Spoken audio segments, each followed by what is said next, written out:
Hello बच्चों, स्वागत है आप सभी का आपके अपने चैनल केमिस्ट्री विद अनुराग में।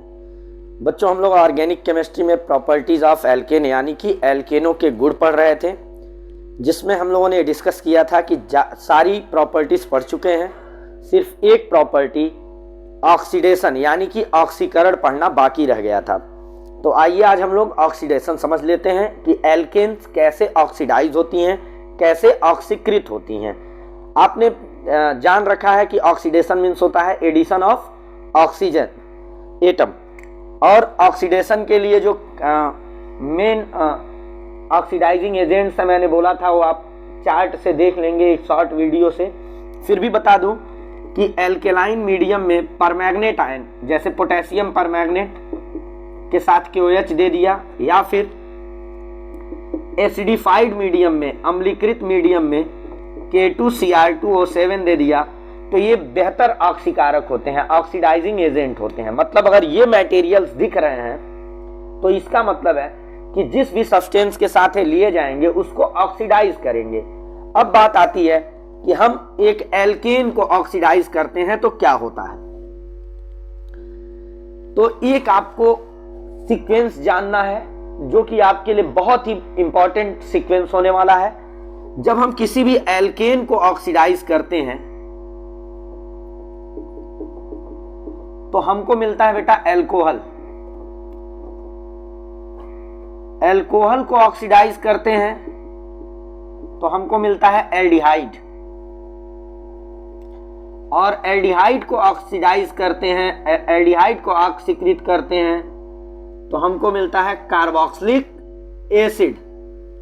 मतलब एल्केन ऑक्सीडाइज होंगे एल्कोहल बनेगा, एल्कोहल ऑक्सीडाइज होंगे एल्डिहाइड बनेगा, और एल्डिहाइड ऑक्सीडाइज होंगे तो कार्बोक्सिलिक एसिड बनेगा।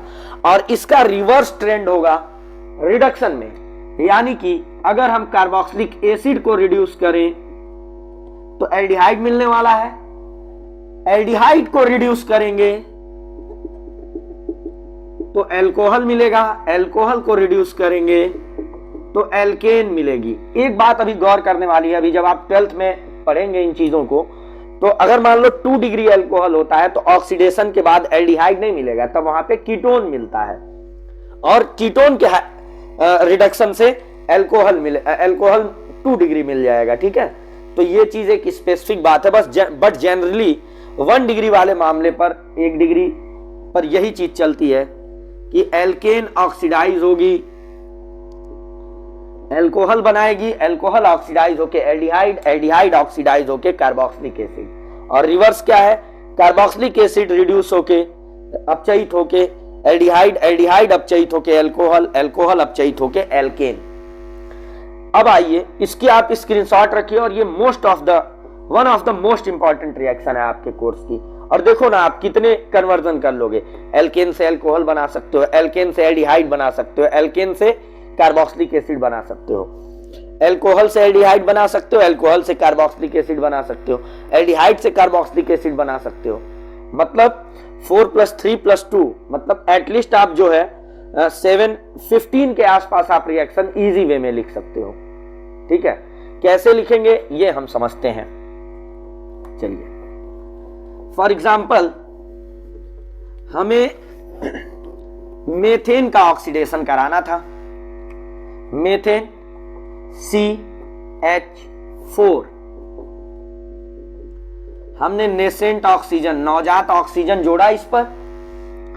यहां बेटा हमने ले लिया ऑक्सीडाइजिंग एजेंट K2Cr2O7 + H2SO4, अम्ली पोटेशियम डाइक्रोमेट ले लिया, ये ऑक्सीजन यहां जुड़ जाएगा, ये बनेगा CH3OH, ये था मेथेन,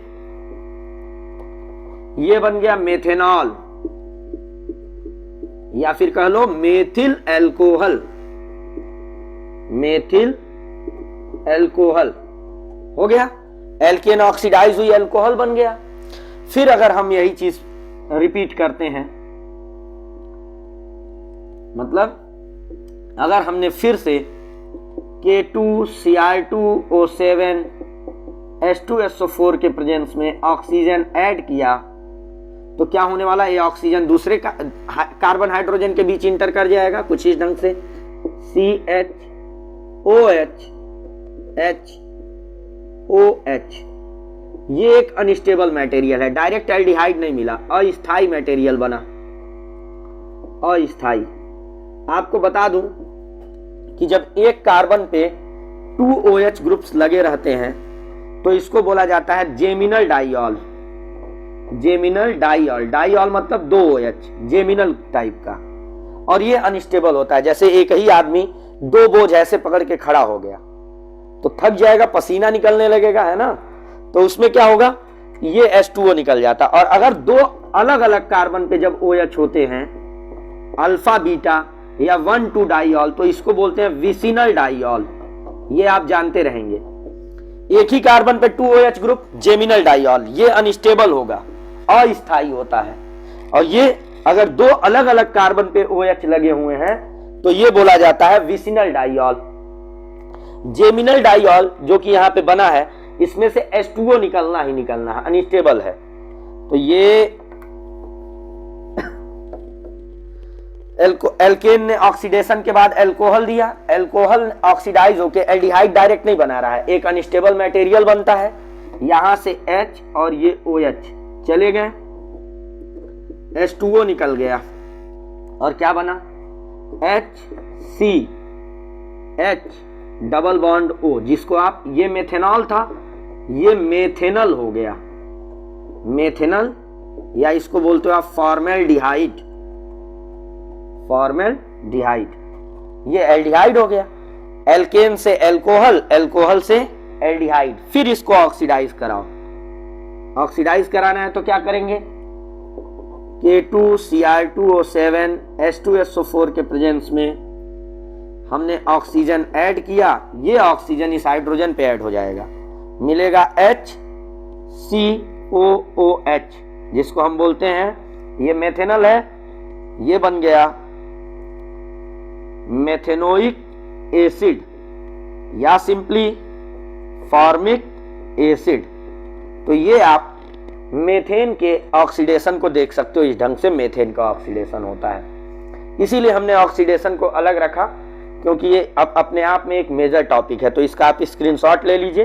ये एक बेहतरीन रिएक्शन ऑक्सीडेशन की हो गई, आगे बहुत काम देने वाली है। जैसे 12th में आप अल्कोहल पढ़ोगे तो मेथिल अल्कोहल की प्रॉपर्टी पढ़ रहे हो, तो यहां से आपसे क्वेश्चन पूछ दिया, how will you convert methyl alcohol into methanoic acid, how will you convert methanol into methanal. आप कैसे बदलेंगे मेथिल अल्कोहल को फॉर्मेल्डिहाइड में, कैसे प्राप्त करोगे मेथिल अल्कोहल से फॉर्मिक एसिड। तो इस ढंग से आप कर सकते हैं इन रिएक्शन को। तो ये आपने मेथेन का ऑक्सीडेशन देख लिया। अब आपसे क्वेश्चन है मेरा होमवर्क के फॉर्म में, आप इसको कर डालिएगा। ये आप जो है, हो गया,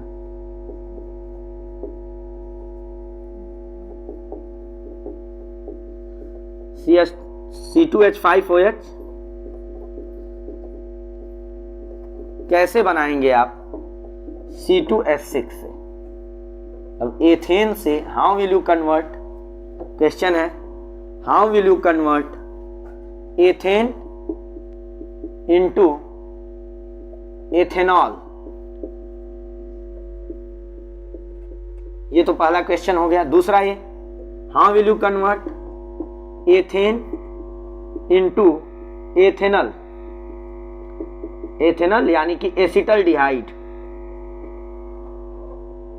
how will you convert ethane into ethanoic acid, या जिसको आप बोलते हो एसिटिक एसिड। सिंपली हमारा क्वेश्चन ये है कि आप ऑक्सीडेशन ऑफ एथेन परफॉर्म करिए, एथेन का ऑक्सीकरण कराइए।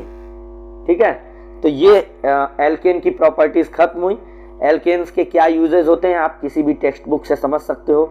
मैं चाहता हूं कि मैं आपके साथ रिएक्शनल पार्टी डिस्कस करूं। अगले क्लास में जब हम लोग मिलेंगे तो हम लोग एल्कीन्स के बारे में समझेंगे, यानी कि जिसमें डबल बॉन्ड होते हैं। ऐसे हाइड्रोकार्बन को डिस्कस करेंगे जिनका जनरल फार्मूला CnH2n होता है। तो बच्चों बने रहिए हमारे साथ। Thank you, all the very best.